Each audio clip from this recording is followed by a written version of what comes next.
아닙니다. 우리가 존재하는 것은 기쁨으로 그리스도를 높이기 위한 것입니다. 예수님은 하나님의 영광이시다. 예수 그리스도의 신성. 그리스도가 존재하는 것은 우리를 높이기 위한 것이 아닙니다. 우리가 존재하는 것은 기쁨으로 그리스도를 높이기 위한 것입니다. 이 책의 전제는 그리스도의 영광을 아는 것이 목적이며 수단이 아니라는 것입니다. 우리가 부자가 되거나 건강하게 된다고 해서 그리스도가 영광 받으시는 것이 아닙니다. 부하거나 가난하거나 병들거나 건강하거나 우리가 그리스도 안에서 만족할 때 그리스도는 영광 받으십니다. 다른 모든 것의 기초가 되는 그리스도의 첫 번째 구체적인 영광은 단지 그리스도가 영원히 존재한다는 사실입니다. 우리가 이것을 마땅히 해야 할 만큼 깊이 있게 생각해 본다면 흔들리기 쉬운 우리의 영혼의 배를 평생토록 안정을 유지할 수 있습니다. 그리스도의 존재 자체는 아마 우주의 가장 큰 신비입니다. 실제의 절대성을 깊이 생각해 보십시오. 결코 생성된 것이 아닌 무언가가 있어야 했습니다. 뒤로 우리가 끝없는 과거로 돌아가 본다 해도 결코 무엇인가 존재하지 않았던 적은 없습니다. 누군가가 처음으로 존재하고 항상 존재하는 영광을 가지고 계십니다. 그는 결코 변하지도 발전되지도 않습니다. 그는 단지 존재하셨습니다. 이 유일하고 절대적인 영광은 누구의 것일까요? 그 대답은 바로 그리스도, 세상이 나사렛 예수를 알고 있는 바로 그분입니다. 성경의 마지막 책을 쓴 사도 요한은 결정적인 계시를 받았습니다. 사도 요한은 하나님의 하신 말씀을 이렇게 인용합니다. 주 하나님이 이르시되 나는 알파와 오메가라, 이제도 있고 전에도 있었고 장차 올 자요 전능한 자라 하시더라. 이 말은 그리스도가 하신 것이 아닙니다. 전능하신 하나님의 말씀입니다. 하나님은 자신을 그리스도 알파벳의 첫 글자와 마지막 글자인 알파와 오메가라고 부르십니다. 알파벳에서 우리는 알파 앞에 어떤 것도 없다는 것을 압니다. 알파벳에서 알파 앞이란 있을 수 없습니다.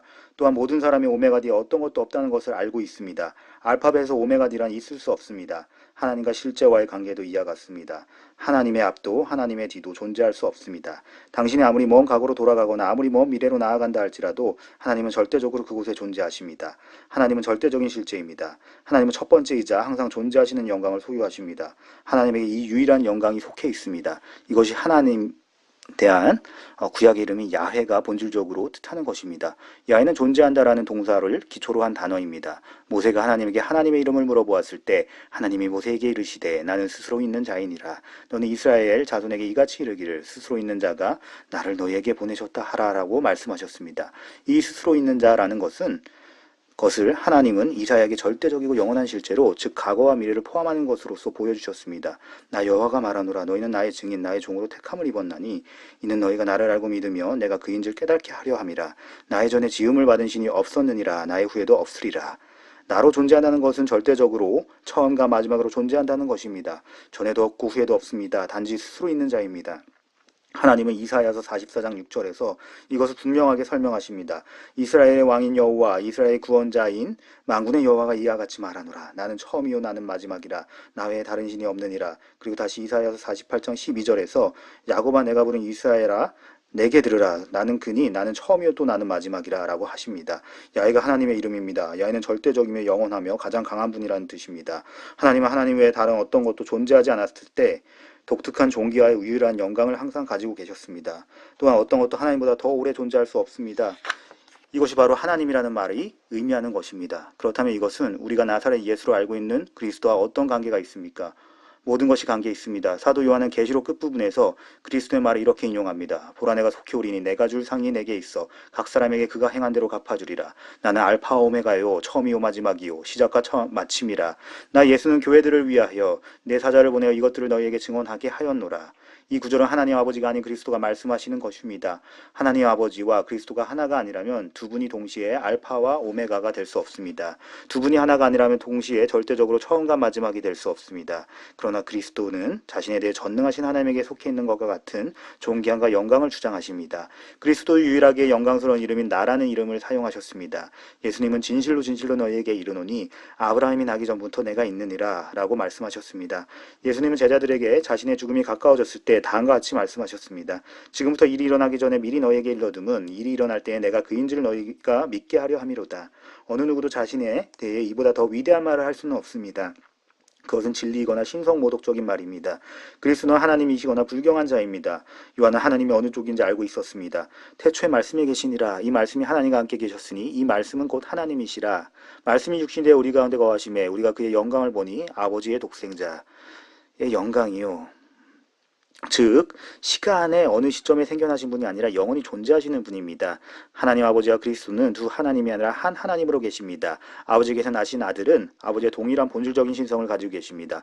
이것은 위대한 신비입니다. 그러나 이것은 하나님이 자신에 대해 계시하는 것입니다. 사도 바울도 그리스도에게 속한 유일한 영광을 알고 있었습니다. 육신으로 하면 그리스도가 그들에게서 나셨으니 그는 만물 위에 계셔서 세세의 찬양을 받으실 하나님이시리라. 아멘. 그럼에도 불구하고 그는 근본 하나님의 본체시나 하나님과 동등됨을 취할 것으로 여기지 아니하시고 오히려 자기를 비어 종의 형체를 가지사 사람들과 같이 되셨습니다.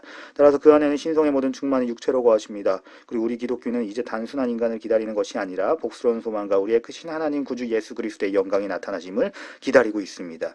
이것이 히브리서 기자가 모든 천사들은 그리스도에게 경배할지어다 라고 담대하게 말한 이유입니다. 그리스도는 하나님을 경배하는 천사들 가운데 수장이 아닙니다. 그리스도는 하나님으로서 모든 천사에게 경배를 받으시는 분입니다.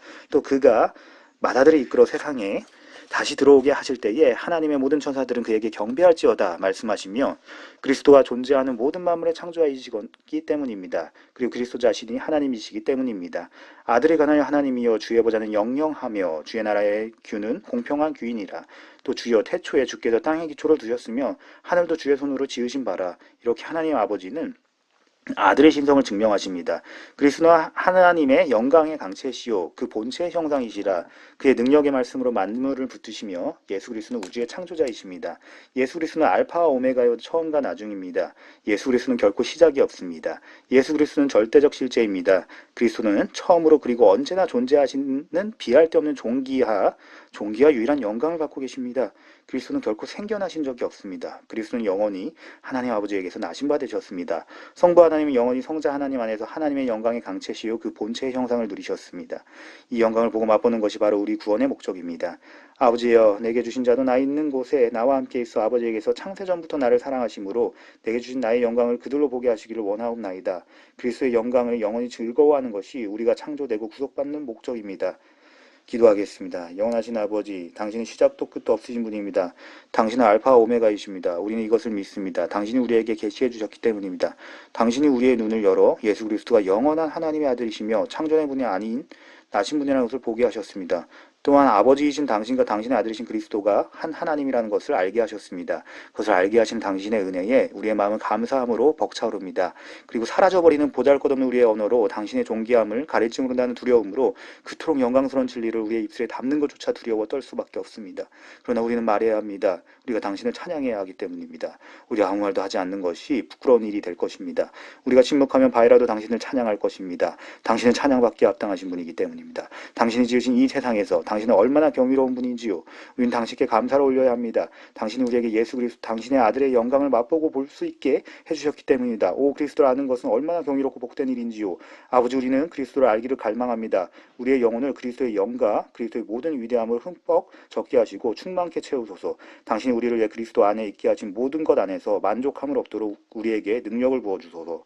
혈과육이 무력할 때 우리에게 그리스도를 계시해 주시고 당신의 영광스러운 아들의 진리와 아들은 아름다움만을 바라보고 우리의 간신과 사랑을 바치게 하소서. 부유하든 가난하든 병들었든 건강하든 우리가 그리스도로 인해 변화되고 세상에서 그리스도의 탁월함을 전하는 메아리가 되게 하소서. 예수님의 이름으로 기도드립니다.